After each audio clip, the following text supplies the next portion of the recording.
Hello everyone, welcome back to our annual Sunday video of just anything, really. Today, I'm going to talk about probably my favorite type of enchantment, Sagas. Now, for those of you who don't know what Sagas are, basically, you lay them down on the field. I got 5 of them on me right now. And every turn for the next 2 or 3, it does something. So on there, it's marked 1, 2, 3. When you lay it down, it does 1. Then on the next turn, it does 2. On the turn after that, it's 3. And after the part number 3 happens, you just discard it. It's done. So it's not on there forever like some enchantments, but it's still very fun to just play around with. Now, these 5 are some of my favorite enchantments. They're not all in my deck, in any deck really. A couple of them are, and a couple of them are going to be in a deck that I'm currently crafting up. The one that I was showing off earlier is Ajani Fells the Godshire from the Modern Horizons 3 set. I bought one of those packs like 2 weeks ago. Right now, they're just way too expensive at my game store to buy them en masse. So I'm just waiting for them to tone down in price, you know. And it's some pretty good powers here. On your first turn, when you cast it, you gotta exile a target creature an opponent controls with power 3 or greater. Now it's really helpful because most of the people I play just have like ridiculously overpowered cards that can get out really quickly. And so this is in my deck for obvious reasons. After that, on the second turn, it's on the field. Create a 2/1 white cat warrior token and put vigilance on it, on any creature that I control. That's helpful. I don't play with vigilance a lot, but when I do, I exploit it a lot. After that, target creature I control gains double strike until end of turn. Probably the weakest of the 3 things that it does, but still very helpful. It's some pretty good art.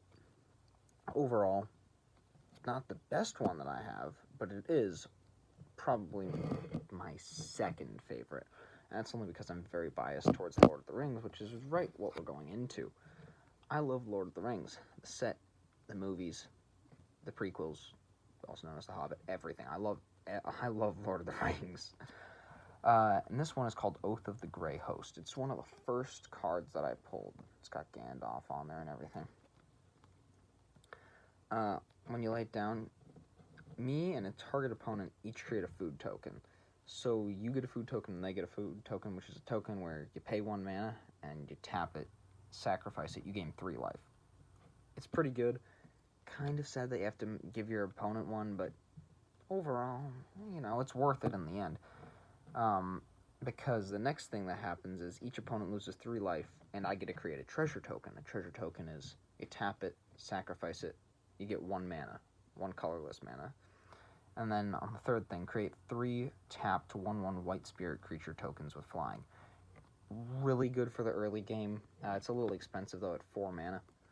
But it's really good in the early game because then you can just get a bunch of creatures with flying out. And if no one on your opponent's deck has reach, that's big. It can do a lot of damage. So that one is my favorite Saga that I own.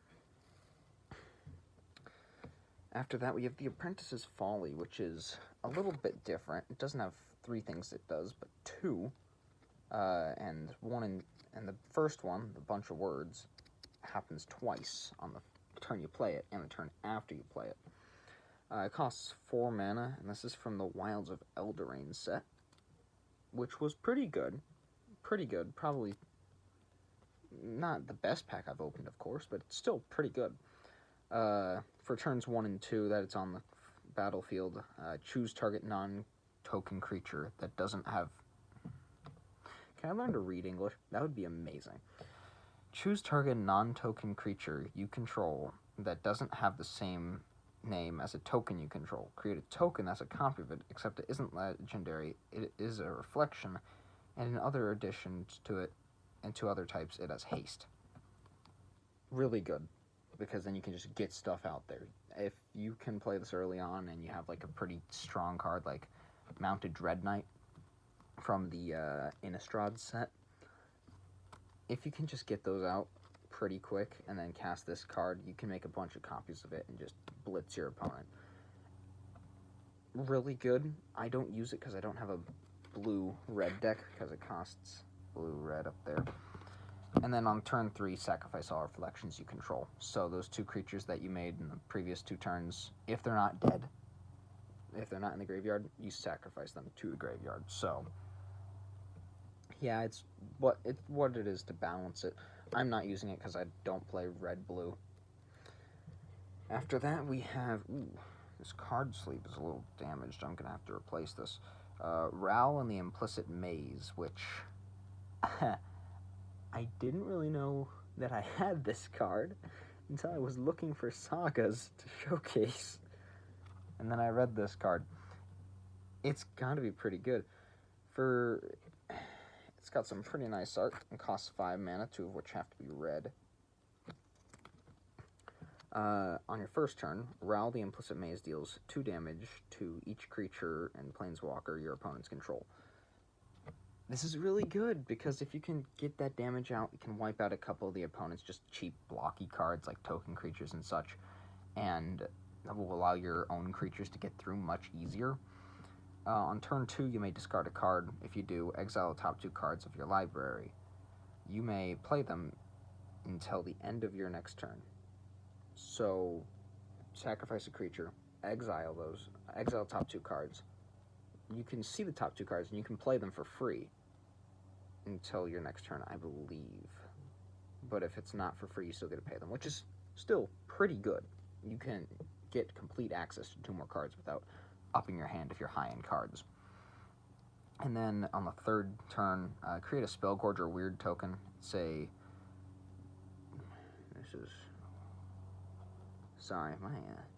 it's very fine print here. It's a 3 mana, 1 of which have to be red, 2/2 weird creature with whenever you cast a non-creature spell, put a +1/+1 counter on Spellgorger Weird. So if you have a blue deck, if this is in a blue deck or a red-blue deck, probably paired with Apprentice's Folly over here, that's going to be really good because blue is just known for spells. You can just spell cycle, and you can probably get that token creature to pretty powerful. Like I showcased earlier today, I think I have it over on my desk, yeah. Fading Hope.